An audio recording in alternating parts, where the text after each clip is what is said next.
Mateo capítulo 12, versículos del 1 al 11 nos propone la iglesia en este lunes santo a meditar y así podemos adentrarnos más profundamente en este gran acontecimiento de la pasión, muerte y resurrección de nuestro Señor Jesucristo. Dice la palabra de Dios en el Evangelio así.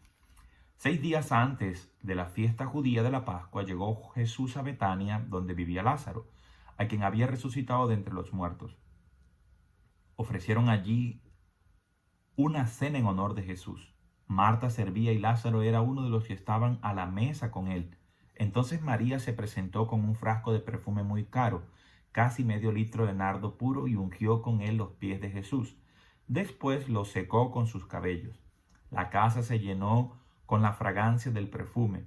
Judas Iscariote, uno de los discípulos, el que lo iba a traicionar, protestó diciendo: ¿Por qué no se vendió este perfume en 300 denarios para repartirlo entre los pobres? Si dijo esto, no fue porque le importaran los pobres, sino porque era ladrón, y como tenía a su cargo la bolsa del dinero común, robaba de lo que echaban en ella. Jesús le dijo: déjala en paz. Esto que ha hecho anticipa el día de mi sepultura.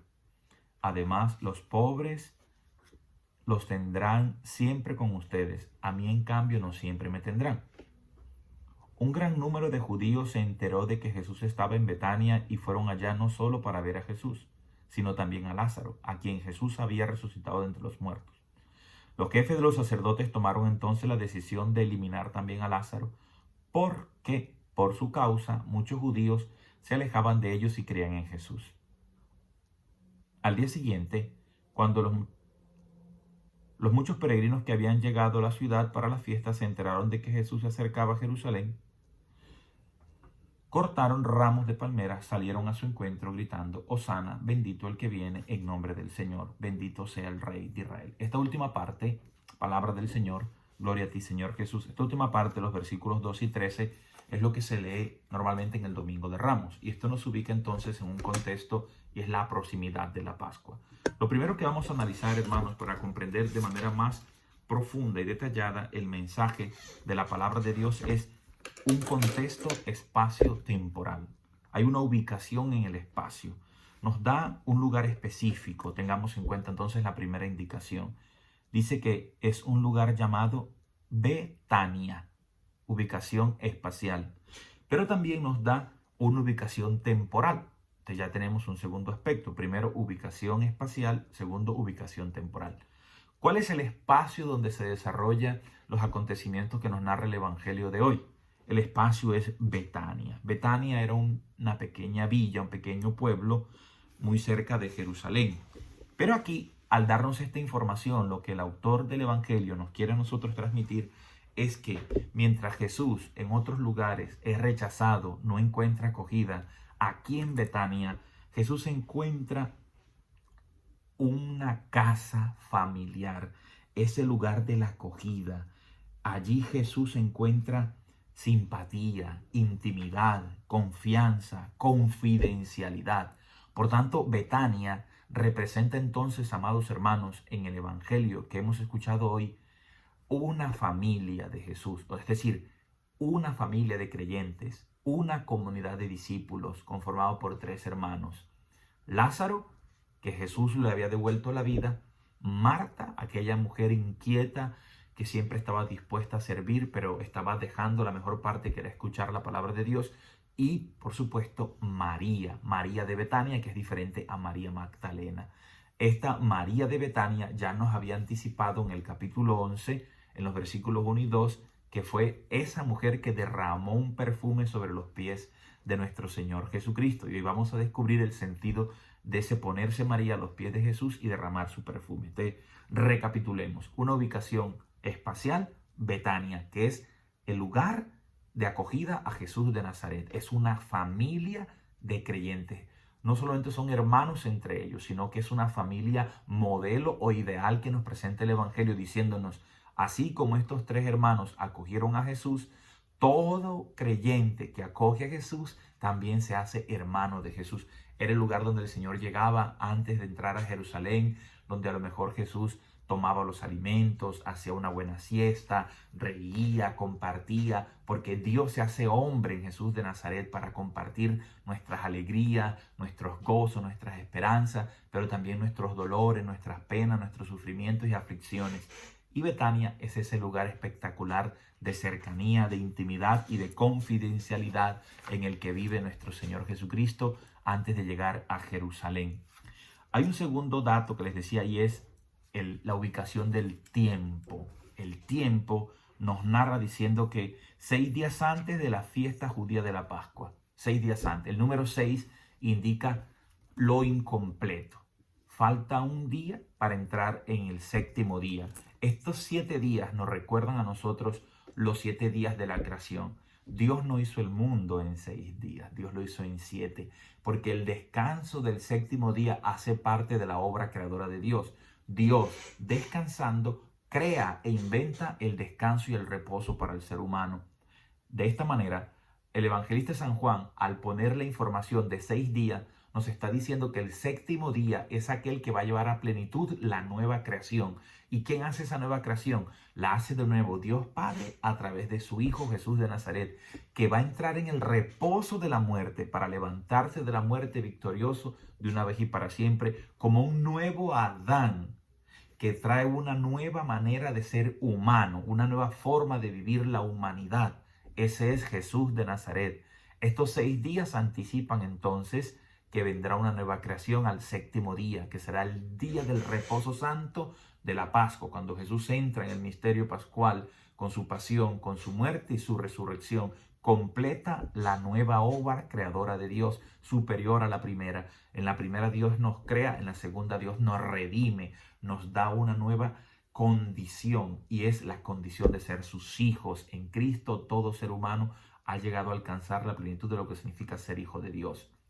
De esta manera vamos avanzando y vamos a ir comprendiendo otro elemento interesante que aparece en el Evangelio de hoy, y es el gesto que realiza María. María realiza un gesto que puede ser interpretado para algunos que no tienen fe como algo escandaloso. ¿Por qué, dice Judas, que representa aquel que no tiene fe, y todos aquellos que rechazan a Jesús, por qué mejor no cogimos ese perfume tan costoso? Eran 300 denarios, y un denario era un día de salario, un día de trabajo. Significaba que había que trabajar casi un año para comprar ese perfume de nardo. Y él dice escandalizado, ¿por qué mejor no vendimos ese perfume y se lo dimos a los pobres el dinero? Y dice el evangelista San Juan, haciendo una anotación que nos permite comprender el significado de las palabras de Judas. Dice, él decía esto no porque le interesaban los pobres, sino porque manejaba la bolsa del dinero y robaba. Entonces, tenemos por una parte la actitud de María, que hace un gesto de sumisión, de entrega, una muestra de amor maravillosa hacia Jesús, derramando ese perfume. Y por otro lado, el gesto de incredulidad de Judas, que Jesús lo ha elegido, pero él no ha elegido a Jesús. Te vamos a hacer un resumen para que tengamos ideas claras. Primero, una ubicación en el espacio, Betania, la familia, el lugar de encuentro donde Jesús se siente acogido. Segundo, una ubicación temporal. Son 6 días que ya se acerca el séptimo, que significa la nueva creación.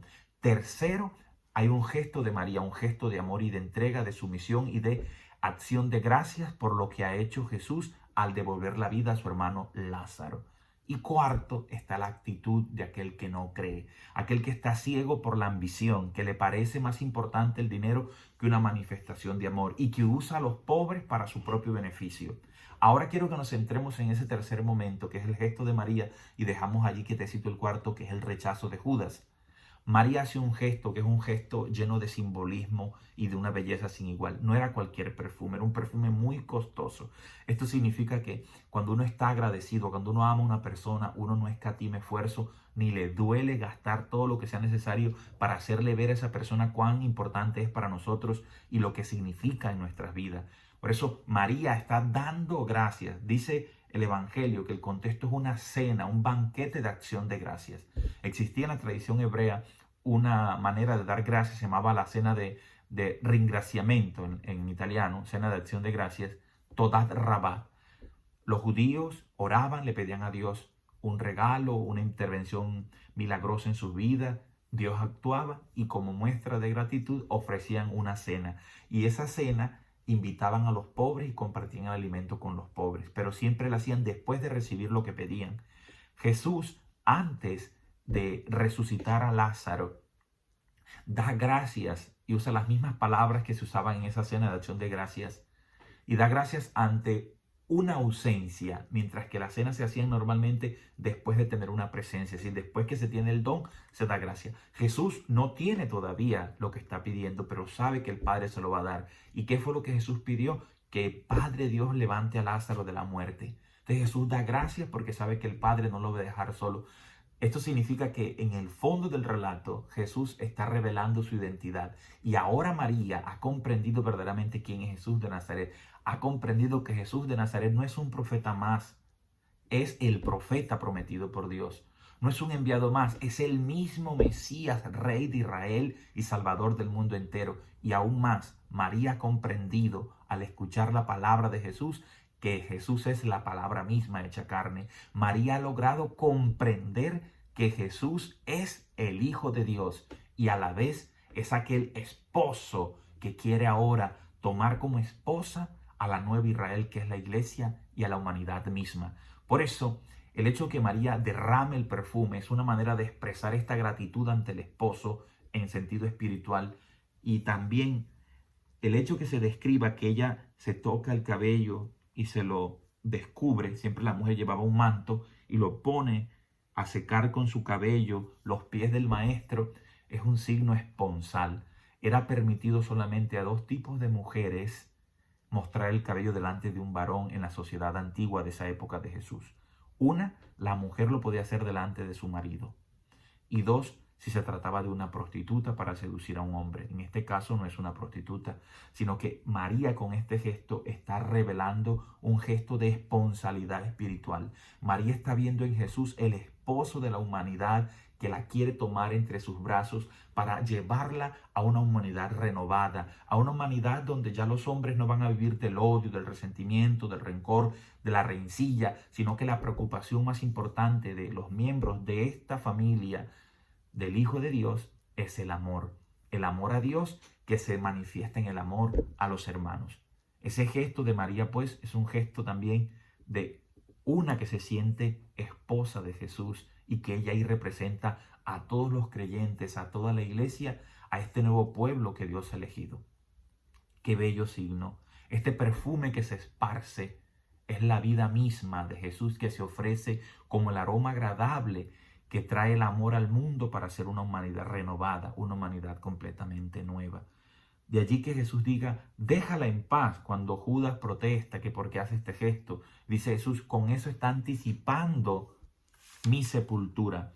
Esto significa que hay una relación estrecha entre el signo anterior del capítulo 11 de devolver la vida a Lázaro y el signo de ungir con perfume los pies de Jesús de parte de María, la hermana de Lázaro y de Marta. Hay una relación íntima. Los dos anticipan lo que vendrá. ¿Y qué es lo que vendrá? Así como Lázaro se levantó de la tumba, ahora Jesús se levantará de una vez de la tumba y para siempre. Lázaro solo fue revivificado, revivió, después tuvo que morir de nuevo. Mientras que Jesús al levantarse demuestra el signo maravilloso de que ya no hay poder sobre la muerte. La muerte no tiene poder sobre él y sobre ninguno de los que creen en él. Y María con este signo de ungir los pies está anticipando la unción del Mesías, que al momento de morir su cuerpo sería perfumado y preservado en una tumba, pero que el tercer día se levantaría de una vez y para siempre. Los dos son signos característicos y representativos de una conexión profunda entre esa realidad. La muerte de Lázaro y la revivificación de Lázaro anticipa la resurrección definitiva de Jesús. Y esa unción con perfume en Betania está representando también que Jesús, como Hijo de Dios, como ser humano también hecho hombre como nosotros, sería ungido al momento de su sepultura, al momento de su muerte, pero no se quedaría allí, sino que se levantaría de una vez y para siempre. Y aquí está el sentido más profundo, es la Pascua misma que ya se avecina, que ya está cerca. Por eso la iglesia nos regala este evangelio, para que nosotros podamos comprender en ese gesto de la revivificación de Lázaro al mismo Jesús que se levantaría de la muerte, y en el gesto que hace María de derramar el perfume, ungir a Jesús con perfume en sus pies y secarlo con sus cabellos, nos veamos nosotros como creyentes, como cristianos, que queremos acoger a Jesús en su pasión, en su muerte y también en su resurrección, para impregnarnos de ese perfume de amor, para que cuando nosotros caminemos, cuando hablemos, cuando tratemos con los demás, podamos emitir ese aroma del amor de Dios en el encuentro con los demás. Un aroma de misericordia, de ternura, de compasión, de sinceridad, de servicio, de generosidad, y no ir por el mundo enceguecidos por la arrogancia, por el orgullo, por la mentira, por la ambición, por la avaricia, como es el caso de Judas, que a todo le está poniendo un precio. El amor no se puede comprar ni se puede vender en la tienda de una esquina, decía Diomedes en una canción, no se compra ni se vende. El amor no tiene precio. Si yo diera por este amor todos los bienes de mi casa, solamente encontraría el desprecio. Cuando tú te sientes amado, no escatimas esfuerzo ni dinero con tal de manifestar cuánto amas a una persona. No te duele compartir tu riqueza con quien amas, porque has encontrado una riqueza más grande: amar y ser amado. En este gesto de infinito amor, María está manifestando el deseo de todo verdadero creyente de dar gracias a Dios por la salvación recibida a través de la pasión, la muerte y la resurrección de nuestro Señor Jesucristo. 6 días antes de la Pascua ya se aproxima la nueva creación, la que Cristo hace con su pasión, muerte y resurrección. Ese acto de María de ungir los pies de Jesús, ahí tenemos que vernos también todos nosotros, que entramos en la pasión, en la muerte, en la resurrección de Cristo. Y por otro lado está la parte amarga y difícil, pero es real. Podemos asumir la actitud de Judas, dejarnos llevar por el afán de la riqueza e intentar comprar el amor y ponerle un precio. E incluso otros que pagan también. Mientras María ofrece 300 denarios por Jesús, por su amor, por su misericordia, como acción de gracia, no le importa derramar ese perfume, porque es poco realmente ante la inmensidad de Dios. 300 denarios son poco ante todo lo que ha recibido. Judas, por su parte, vende a Jesús por 30 monedas de plata, porque está enceguecido. Pidamos al Señor que nos dé la humildad y la sencillez, para que siempre haya un rayo de luz interna en nuestra vida, en nuestro corazón, que nos permita ver con claridad que no podemos comprar ni vender el amor de Dios, que es completamente gratuito. Y lo único que nos queda es dejarnos amar y empezar también nosotros a amar a los demás. Que como la Virgen María, no esta María, sino la Madre de Jesús, podamos decir: aquí estoy, Señor, para hacer tu voluntad. E imitando a estos 3 hermanos, a Lázaro, a Marta y a María, también nosotros queramos hacer parte de la gran familia de Jesús.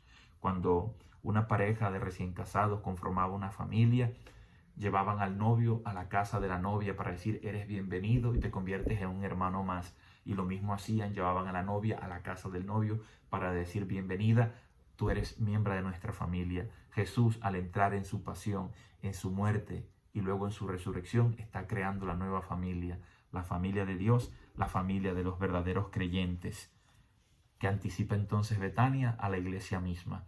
Que en Betania, cerca de Jerusalén, podamos también vernos nosotros reflejados y tengamos el deseo de imitar a esta María, que ha dado gracias a Dios por tanto amor recibido en Cristo, que ha comprendido la identidad auténtica de Jesús, que sabe que Jesús no es cualquiera, que Jesús es Dios mismo en persona, que viene ahora a liberar a cada ser humano, y que es poco, realmente muy poco, lo que a Dios podamos devolver, porque todo lo hemos recibido primero de Él. Te deseo un día muy, pero muy feliz, sintiendo a Dios como tu Padre, como tu amigo, como tu hermano, e incluso en una metáfora de amor, como el esposo de cada uno de nosotros en lo profundo de nuestro ser. Arrivederci, ciao a tutti. Juanca Mendoza, con Cristo la vida es mucho más sabrosa.